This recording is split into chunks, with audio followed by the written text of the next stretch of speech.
Ayon sa mga nakapag-book sa HK Express, ang tingnan niyo palagi yung ticket na binibili niyo, pino-purchase niyo.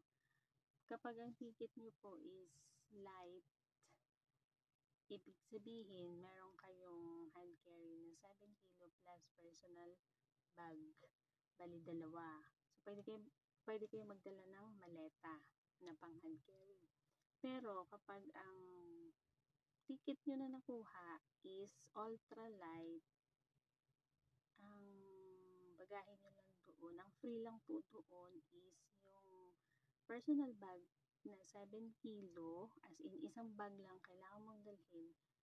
Tapos, yung bag na fit under dun sa ilalim ng upuan, it's either backpack or yung sports bag, ay matawag doon yung traveling bag na ganito, ganyan.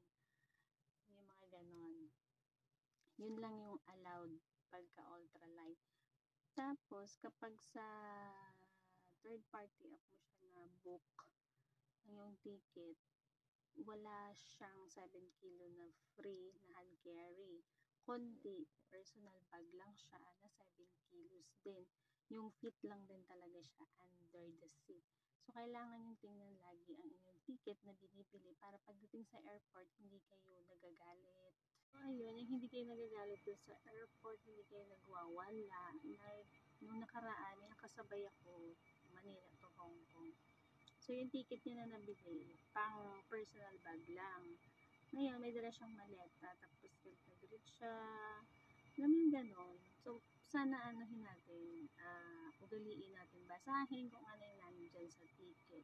Kapag ang ticket mo may bagahe na 50 cm by 23, ay 36-23, pwede po siya sa maleta. Pero kapag ang ticket niyo po ay nakasulat lang doon na yung bag na dadalhin niyo is 40 by 20 something, pang personal use lang po yun, ay personal bag lang po yun. So, sana intindihin niyo lagi, basahin niyo yung ticket. Hindi naman kasi, ano yun eh, kayo yung magbabasa dapat ng ticket niyo. Tapos, hindi kayo pwedeng sumobra kasi kinikilo talaga nila yung hand carry ninyo. Matuto tayong sumunod sa kung ano yung rules nila. Hindi naman siguro mahirap sundin. So, yung kilo doon is hanggang 7.9 kilo. So, pagdating ng 8, hindi na talaga siya pwede. Bawasan mo talaga siya dapat 7.9 kilos lang siya. Yun yung pasok dun sa hand carry ng Express, ng HK Express. So, sana matuto tayong sumunod. Madali lang naman talaga sundin. Diba? Kung matuto tayong sumunod, hindi walang problema, walang kaguluhan sa airport. Yun lang.